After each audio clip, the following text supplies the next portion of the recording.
kita akan membahas tentang berpikir komputasional sebagai dasar coding dan kecerdasan artifisial. Baik. Tujuan dari pembelajaran ini, yang pertama, peserta didik mampu memahami konsep dasar berpikir komputasional. Yang kedua, peserta didik mampu menguraikan dan memberi contoh penerapan berpikir komputasional dalam menyelesaikan berbagai permasalahan dalam kehidupan sehari-hari. Nah, ada beberapa indikator di sini. Yang pertama, peserta didik dapat mengenali dan mengingat konsep dasar berpikir komputasional, termasuk definisi, prinsip, dan karakteristiknya. Yang kedua, peserta didik dapat menjelaskan keterkaitan berpikir komputasional dengan cara berpikir logis dan pemecahan masalah dalam berbagai konteks. Yang ketiga, peserta didik dapat menguraikan bagaimana berpikir komputasional diterapkan dalam menyelesaikan berbagai permasalahan kehidupan sehari-hari. Yang terakhir, peserta didik dapat memberikan contoh penerapan berpikir komputasional dalam menyelesaikan masalah nyata. Nah, baik, di sini ada konsep berpikir komputasional. Konsepnya, peserta dapat memiliki kemampuan berpikir yang dapat menyelesaikan permasalahan atau persoalan sehari-hari dengan menggunakan teknik ilmu komputer. Dengan demikian, berpikir komputasional merupakan kemampuan menyusun solusi masalah secara logis dan sistematis sehingga dapat diproses oleh manusia maupun komputer. Nah, ini yang sering Ibu katakan bahwasanya nanti ya abad 21 ada kecerdasan atau kompetensi abad 21 yang dimana generasi kalian nanti yang dikatakan generasi emas pada tahun berapa? 2045. Kalianlah calon-calon dari generasi emas itu. Nah, ini berpikir komputasional yang berkaitan erat dengan konsep 4C. Yang pertama, critical thinking. Apa itu? Berpikir kritis. Yang kedua, creativity. Apa itu? Kreativitas. Yang ketiga, communication. Apa? Komunikasi. Dan keempat, collaboration atau kolaborasi. Nah, ini ya sering kita laksanakan pada kegiatan pembelajaran berkelompok. Yang selanjutnya, prinsip berpikir komputasional itu ada 4. Yang pertama, dekomposisi. Yang kedua, pattern recognition atau membuat pola. Yang ketiga, abstraksi. Yang keempat, algorithmic thinking. Baik, kita bahas satu-satu. Yang pertama, dekomposisi. Apa dekomposisi?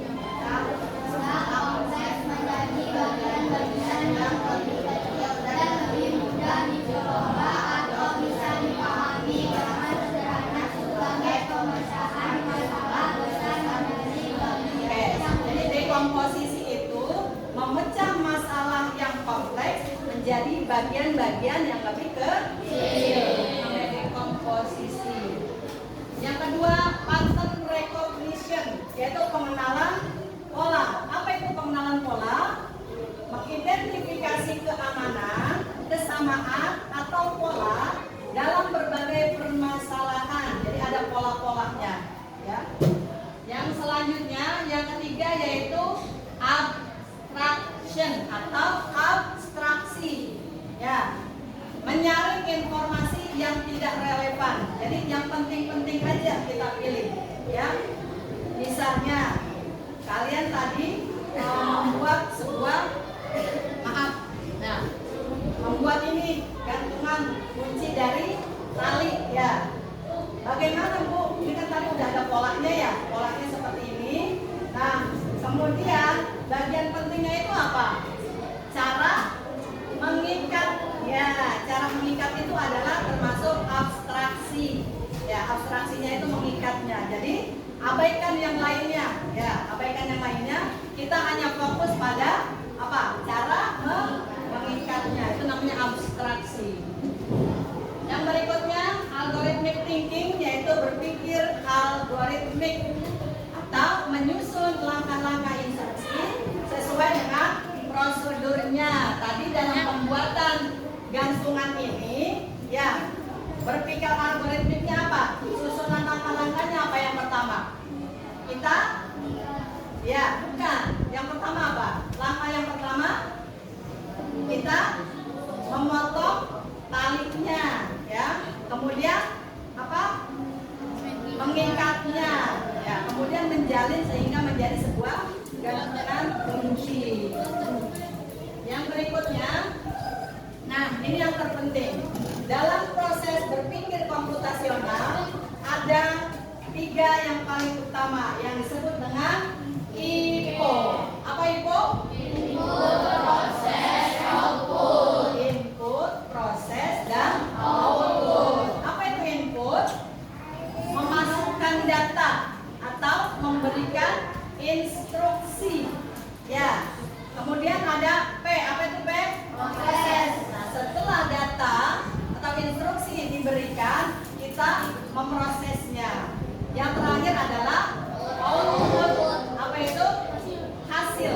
Ya, hasil dari proses tadi. Maka kita di sini kecerdasan artifisial tidak luput dari 3 ini. Yang berikutnya, nah, oke. Dalam kegiatan IPO ini, kalau kegiatannya tidak menggunakan komputer, ya, tidak menggunakan internet, maka itu kita gunakan unplugged namanya. Unplugged itu yang berkaitan materi-materi yang berkaitan dengan gerakan, baik ya gerakan manusianya atau tugas-tugas yang diberikan oleh guru.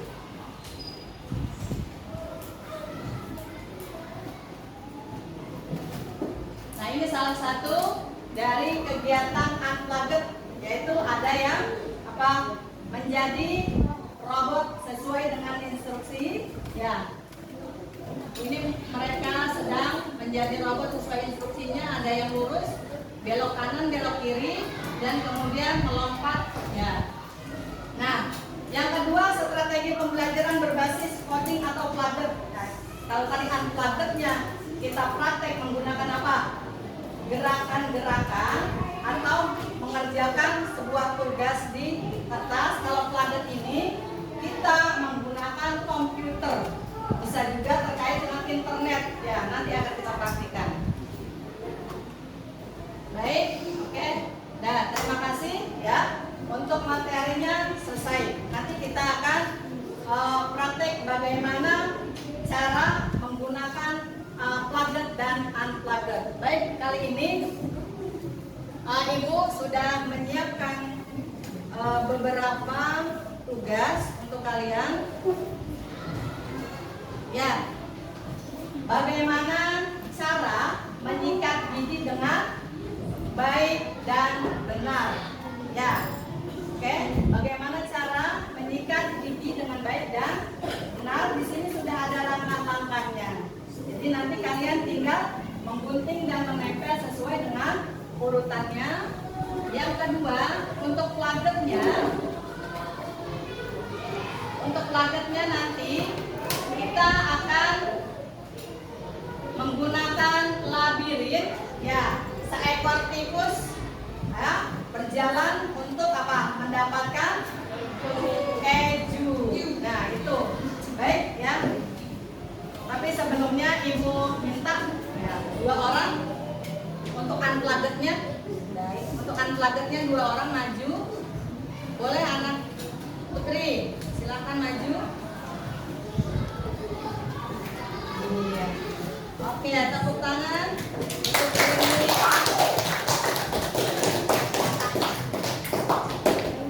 Baik. Ya, oke. Sini. Di sini ada sepotong pizza. Ya. Di sini ada tombol-tombol yang harus diarahkan. Ya, ini sebagai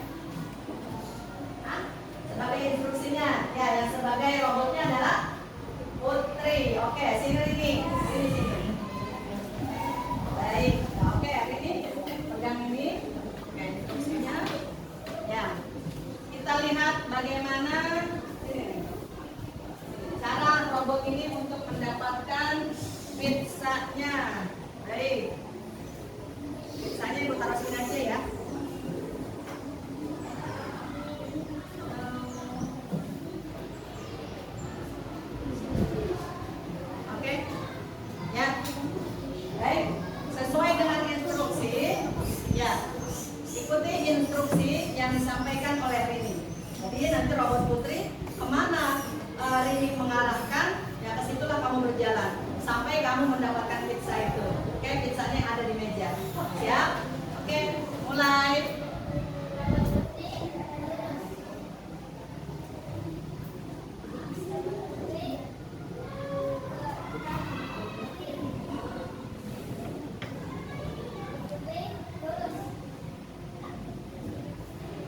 Oke, sudah?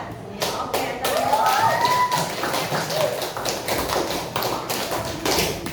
Yang berikutnya kita akan menggunakan ya labirin di sini. Siap ya? Ada yang mau maju? Oke. Kita mengoperasikan komputer dua orang. Siapa tadi? Rafa dan Rifki. Baik. Oke, silakan maju. Baik, Rafa maju. Oke, kalian di sini.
Ya, mulai.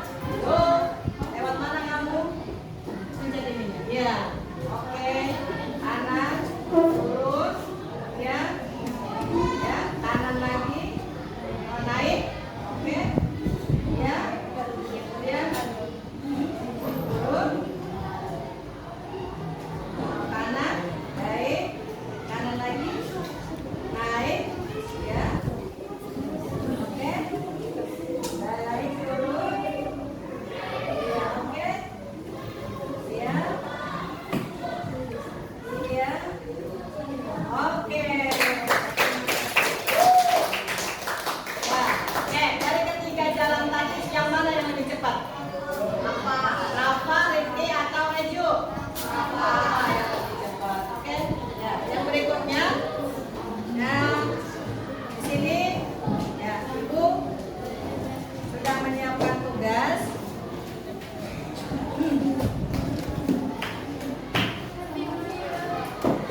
Baik, ya. Kalian Ibu perintahkan untuk menyusun langkah-langkah menyikat gigi dengan baik dan benar. Kelompok menghadap ke sini aja, berempat-berempat. Berempat. Oke, menghadap ke sana. Oh,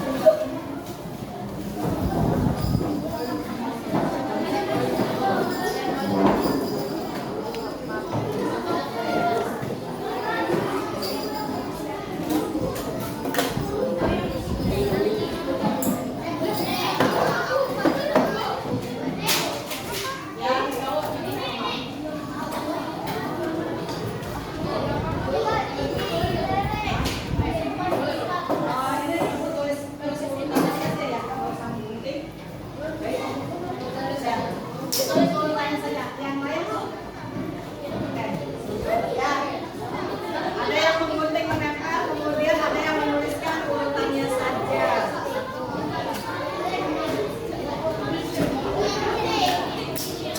Oke, Ibu beri waktu. Baik, Ibu beri waktu 5 menit. Ya, 5 menit. Tulis urutannya saja, tulis urutannya. Cara menyikat gigi yang baik dan benar. Ada yang menggunting dan menempel urutannya, ada yang menulis urutannya saja. Tulis urutannya, baik.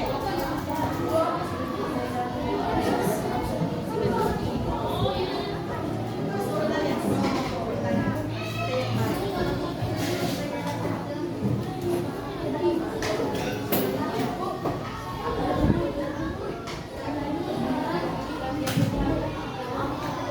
Oke, 5 menit ya.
Lanjuti. Segitiga